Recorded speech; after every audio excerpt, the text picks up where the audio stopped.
آج دنیا میں بہت سے لوگ کہتے ہیں یہ عرب کنٹریز کیوں نہیں کر رہے. بھائی عرب ممالک 3 بڑی جنگیں لڑ چکے ہیں. یہ جو لوگ الزام لگاتے ہیں نا کہ عرب چپ کر کے بیٹھے ہوئے ہیں, مصر کیوں نہیں کر رہا. مصر کی سرحد ملتی ہے اسرائیل سے, شام کی سرحد ملتی ہے, اردن اور لبنان کی سرحد ملتی ہے.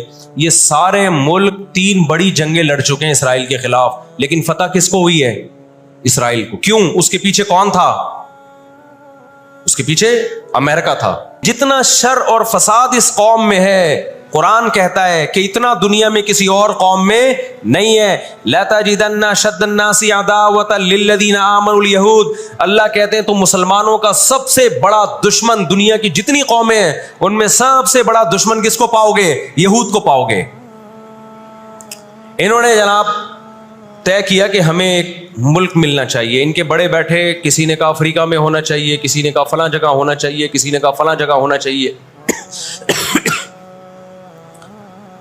ان میں چند شرارتیوں کو خیال آیا کہ اگر ہم کسی بھی ملک میں کسی بھی زمین پہ اناؤنس کریں گے نا یہاں ہم نیا کنٹری بنانا چاہتے ہیں, تو ہمارے یہود خود اس پہ آمادہ نہیں ہوں گے. اس لیے کہ جو شخص کسی ملک میں سکون اور اطمینان کے ساتھ رہ رہا ہے, کوئی یہودی, تو وہ کیوں آئے گا ہجرت کر کے وہاں پہ؟ سمجھ میں آ رہی ہے بات؟ بھائی آپ کسی کنٹری میں امن اور سکون کے ساتھ ہو, اعلان ہوتا ہے ان لوگوں کے لیے وہاں الگ ملک بن رہا ہے, تو آپ کہو گے مجھے جانے کی کیا ضرورت ہے جب میں یہاں سکون اطمینان سے ہوں, مجھے تمام حقوق حاصل ہیں. یہودیوں کو پوری دنیا میں ہر قسم کے حقوق حاصل تھے, اور سب سے زیادہ یہودیوں کے ساتھ اچھا سلوک مسلمان خلفاء نے کیا ہے. یہودی خود اس کے معترف ہیں کہ مسلمانوں کی اور ہماری جنگیں وہ بنو قریظہ اور بنو نذیر کے بعد, وہ جو مدینہ کے دور میں اس کے بعد کبھی بھی نہیں ہوئی ہیں. مسلمانوں کی لڑائیاں یا تو اہل فارس سے ہوئی ہیں, ایران جو پہلے کا ایران تھا, یا عیسائیوں سے ہوئی ہیں, یہودیوں سے جھڑپیں نہیں ہوئی ہیں. تو ان کو خیال ہوا بیٹھے بیٹھے کہ ہمیں الگ ریاست چاہیے. مختلف جگہوں کا سلیکشن ہوا, سب ریجیکٹ ہو گیا. تو صہیونیوں کو خیال آیا کہ اگر ہم بیت المقدس کا نعرہ لگاتے ہیں کہ ہمیں بیت المقدس دوبارہ چاہیے, یہ ہمارے آباء و اجداد کا وطن ہے, تو الگ ریاست کا منجن بہترین طریقے سے بک سکتا ہے. تو 17ویں صدی کے آخر میں ان کو خیال ہوا کہ ہم اتنے سکون سے بیٹھے ہوئے ہیں, اب تک دنیا میں کچھ الٹا پلٹا ہوا کیوں نہیں ہے. ان کو خیال ہوا یہودیوں کو. قرآن نے ان کے بارے میں کیا کہا؟ ضربت علیہم الذلہ, ہم نے ان پر ذلت کو دے مارا ہے. آپ کو پتا ہے کہ یہود کا لفظ اتنی بڑی گالی دنیا کے لیے بن گیا تھا. ایران میں بہت زیادہ یہودی ہیں, پتا ہے آپ کو, اسرائیل کے بعد سب سے زیادہ یہودی ایران میں ہیں, لیکن انہوں نے اپنا نام ایران میں یہود نہیں رجسٹرڈ کروایا, کلیمی رجسٹرڈ کروایا ہوا ہے, موسیٰ کلیم اللہ کی نسبت. کیوں؟ ان کو پتا ہے کہ یہود کا لفظ دنیا میں کیا بن چکا ہے؟ گالی. شرم آئے گی کسی کو بتاتے ہوئے کہ میں یہودی ہوں, اس لیے ایران میں انہوں نے اپنے آپ کو رجسٹرڈ کس نام سے کروایا ہے؟ کلیمی کہتے ہیں ان کو. میں مانتا ہوں سارے یہودی ایسے نہیں ہوتے, میں نے پہلے وضاحت کر دی, ہمیں یہودیوں سے دشمنی نہیں ہے, کیونکہ قرآن جہاں یہودیوں کی برائی بیان کرتا ہے وہاں قرآن یہ بھی کہتا ہے لیسوا سواء, سارے ایک جیسے نہیں ہیں. قرآن اعتدال سے بات کرتا ہے, سارے ایک جیسے نہیں ہیں. لیکن جتنا شر اور فساد اس قوم میں ہے, قرآن کہتا ہے کہ اتنا دنیا میں کسی اور قوم میں نہیں ہے. لَتَجِدَنَّ أَشَدَّ النَّاسِ عَدَاوَةً لِلَّذِينَ آمَنُوا الْيَهُودَ. اللہ کہتے ہیں تم مسلمانوں کا سب سے بڑا دشمن, دنیا کی جتنی قومیں ہیں ان میں سب سے بڑا دشمن کس کو پاؤ گے؟ یہود کو پاؤ گے.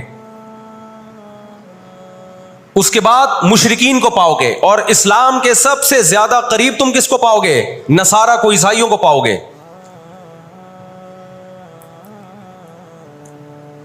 تو ان کو بہت عرصے سے, صدیوں سے کچھ دنیا میں ہوا نہیں تھا, تو ان کو بیٹھے بیٹھے پریشانی ہونا شروع ہو گئی.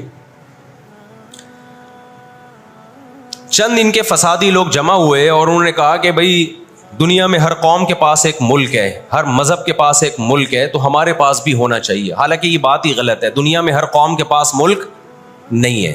دنیا میں لاکھوں قومیں ہیں, ملک تھوڑی لاکھوں ہیں. پاکستان میں کتنی قومیں ہیں؟ سرائکی ہے, پنجابی ہیں, اردو ہیں, پٹھان ہیں, بلوچی ہیں.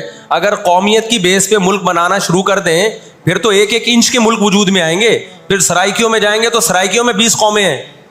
پٹھانوں میں جائیں گے، پٹھانوں میں 40 قومیں نکلیں گی، مہاجروں میں جائیں گے، ان میں صدیقی الگ ہے، ہاشمی الگ ہے، 20 قسم کے، بہاری الگ ہے، وہ تو قوم در قومیں بٹتی چلی جائیں گی۔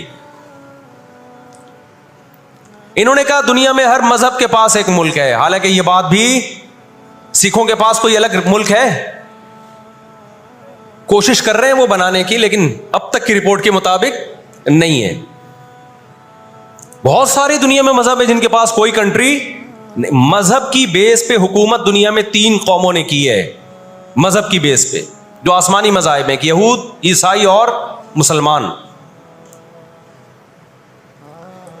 پہلی جنگ عظیم ختم ہونے والی تھی، دنیا امن و امان کی طرف آ رہی تھی، ان کو وہ دنیا کا امن پسند نہیں آیا۔ انہوں نے جناب طے کیا کہ ہمیں ایک ملک ملنا چاہیے۔ ان کے بڑے بیٹھے، کسی نے کہا افریقہ میں ہونا چاہیے، کسی نے کہا فلاں جگہ ہونا چاہیے، کسی نے کہا فلاں جگہ ہونا چاہیے۔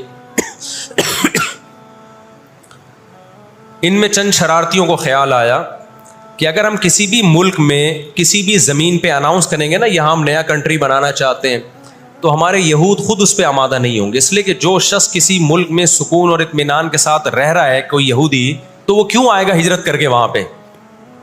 سمجھ میں آ رہی ہے بات؟ بھائی آپ کسی کنٹری میں امن اور سکون کے ساتھ ہو، اعلان ہوتا ہے ان لوگوں کے لیے وہاں الگ ملک بن رہا ہے، تو آپ کہو گے مجھے جانے کی کیا ضرورت ہے جب میں یہاں سکون اطمینان سے ہوں، مجھے تمام حقوق حاصل ہیں۔ یہودیوں کو پوری دنیا میں ہر قسم کے حقوق حاصل تھے، اور سب سے زیادہ یہودیوں کے ساتھ اچھا سلوک مسلمان خلفاء نے کیا ہے۔ یہودی خود اس کے معترف ہیں کہ مسلمانوں کی اور ہماری جنگیں وہ بنو قریظہ اور بنو نذیر کے بعد، وہ جو مدینہ کے دور میں، اس کے بعد کبھی بھی نہیں ہوئی ہیں۔ مسلمانوں کی لڑائیاں یا تو اہل فارس سے ہوئی ہیں، ایران جو پہلے کا ایران تھا، یا عیسائیوں سے ہوئی ہیں، یہودیوں سے جھڑپیں نہیں ہوئی ہیں۔ تو ان کو خیال ہوا بیٹھے بیٹھے کہ ہمیں الگ ریاست چاہیے۔ مختلف جگہوں کا سلیکشن ہوا، سب ریجیکٹ ہو گیا۔ تو صہیونیوں کو خیال آیا کہ اگر ہم بیت المقدس کا نعرہ لگاتے ہیں کہ ہمیں بیت المقدس دوبارہ چاہیے، یہ ہمارے آباء و اجداد کا وطن ہے، تو الگ ریاست کا منجن بہترین طریقے سے بک سکتا ہے۔ مذہبی لوگ جہاں لوگوں کو صحیح گائیڈ کرتے ہیں، خوب سمجھ لو مذہب کے نام کا منجن بھی مذہب میں ہی بکتا ہے۔ آج بھی ایسا ہو رہا ہے، بہت سی مذہبی تحریکیں لیبل کس کا لگا رہی ہوتی ہیں؟ اسلام میں بھی ایسا ہی ہے۔ جہاں اسلام میں آپ کو اچھی تحریکیں ملیں گی، وہاں ایسی تحریکیں بھی ملیں گی کہ لیبل کس کا لگایا جا رہا ہوتا ہے؟ مذہب کا، اور مقصد اس کے پیچھے دنیاوی مفاد ہوتے ہیں۔ اس کو سمجھنے کی ضرورت ہے۔ ہمارے یہاں جہاں بھی نعرہ لگ جائے نا مذہب کا، تو لوگ سارے گدھے گھوڑوں کی طرح اکٹھے ہو جاتے ہیں، یہ نہیں دیکھتے کہ اس کے پیچھے اس کے مقاصد کیا ہیں۔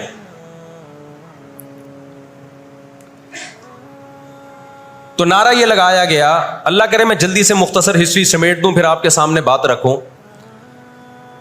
نعرہ یہ لگایا گیا کہ چونکہ بیت المقدس ہمارا تھا، یعقوب علیہ السلام، یوسف علیہ السلام، موسیٰ علیہ السلام اور جتنے پیغمبر گزرے، یحییٰ علیہ السلام، زکریا علیہ السلام، ان سب کا مرکز کون سی جگہ ہے؟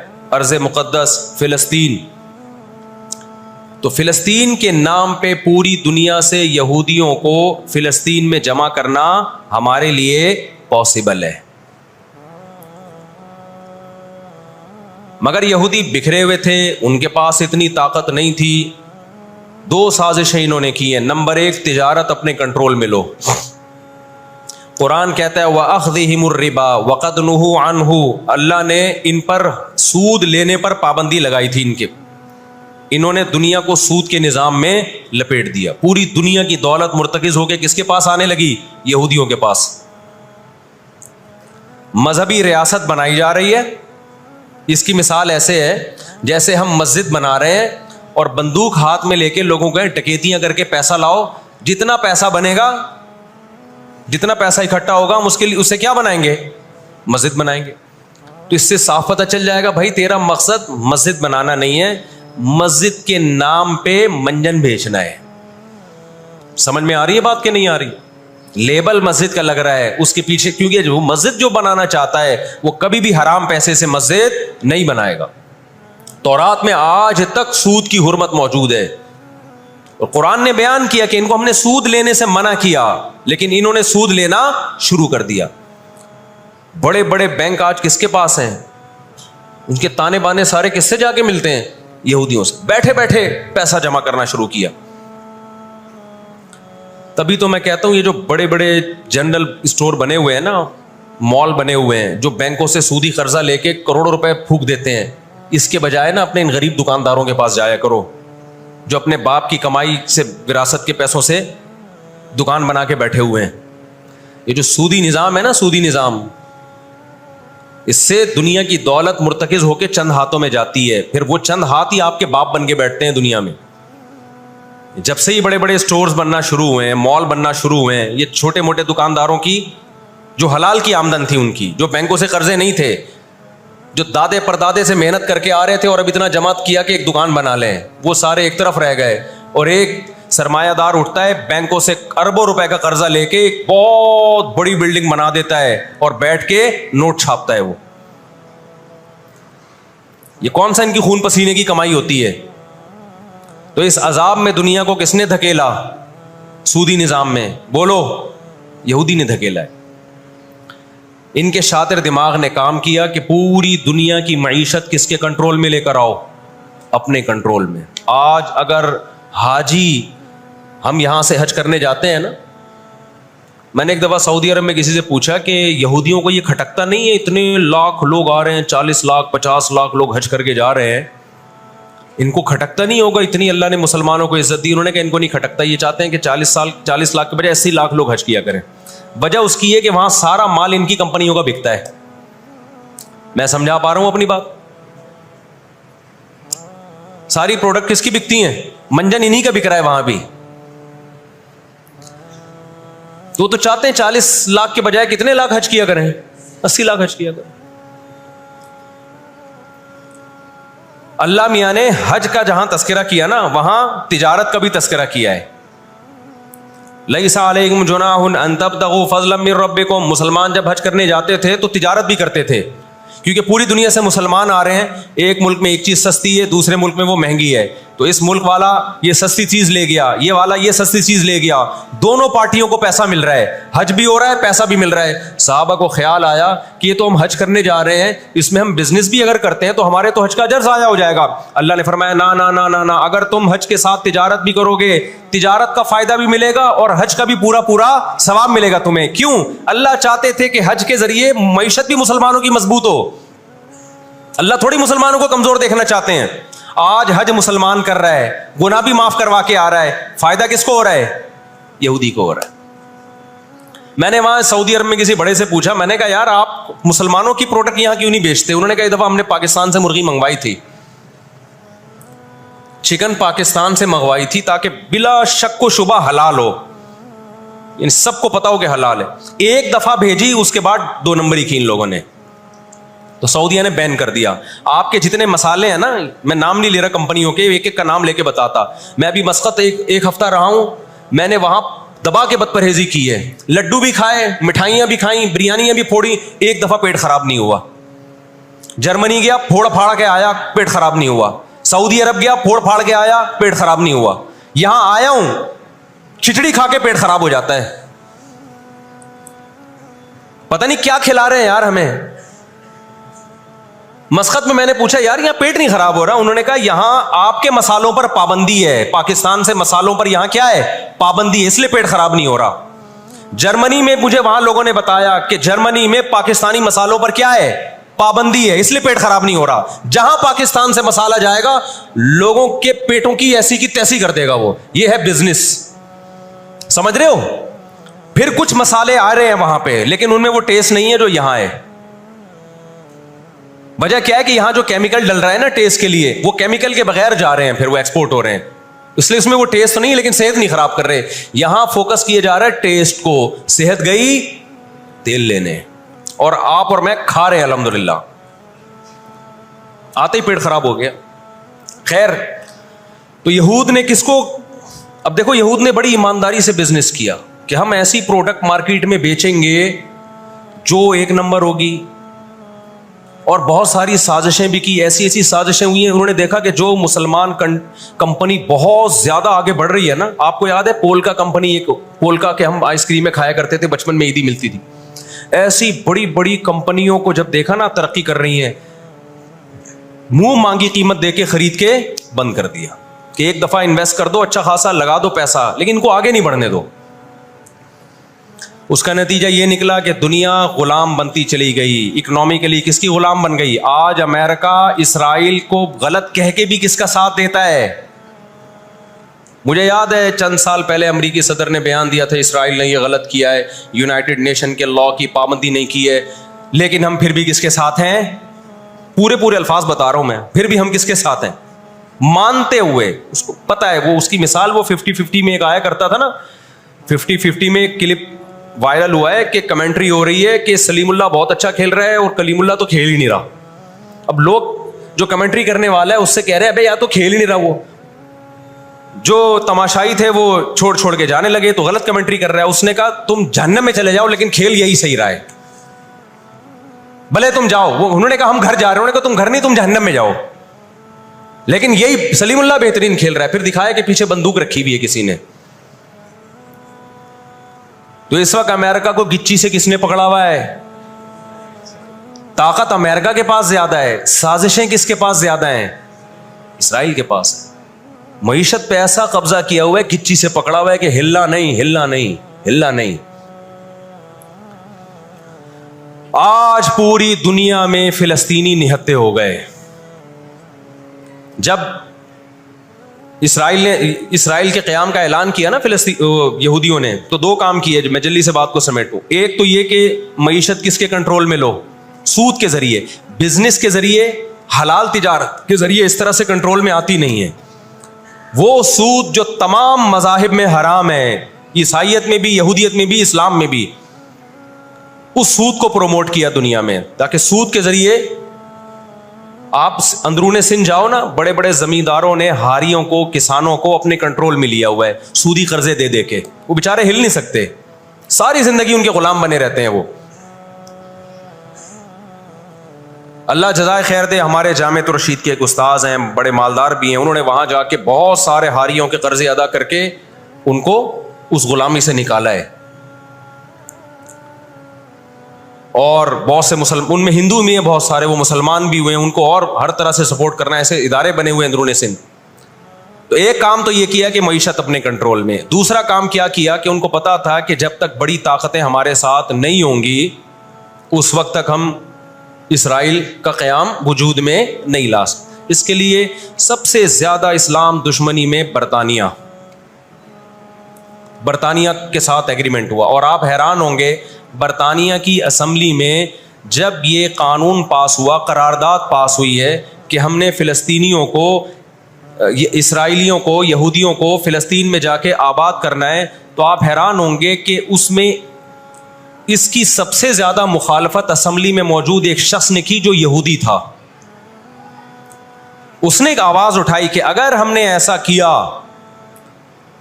تو اب تک 1000 سال سے زیادہ عرصہ ہو گیا ہماری مسلمانوں سے کبھی لڑائی نہیں ہوئی ہے. اگر ہم نے ایسا کیا تو پوری مسلم دنیا ہمارے اگینسٹ ہو جائے گی اور دنیا ایک نہ ختم ہونے والی جنگ میں آپ دنیا کو جھونک دو گے. وہ یہودی تھا, اس نے اس پالیسی کے خلاف آواز اٹھائی, مگر برطانیہ کو اس سے کوئی سروکار نہیں تھا. اس کا کیا جا رہا ہے بھائی اس میں نے بتایا نا, یہ دنیا کے بڑے بڑے جو تہذیب سکھاتے ہیں نا ہمیں, ان کی تہذیب بس یہی ہوتی ہے کہ روڈ ایسے پار کرنا ہے آپ نے, اور لال بتی پہ آپ نے رک جانا ہے, ٹیکس آپ نے ٹائم پہ ادا کرنا ہے. یہ چھوٹی موٹی, ایک مسجد سے چپل چرانے والا چور ہوتا ہے نا, پٹتا وہی ہے. کبھی بڑے اسمگلر کو دیکھا آپ نے؟ کیا ہو گیا بھائی, گھنٹی بجا کے بھاگنے والا بچہ پکڑا بھی جاتا ہے, پٹتا بھی ہے. مسجد سے چپل چرانے والا پٹتا بھی ہے.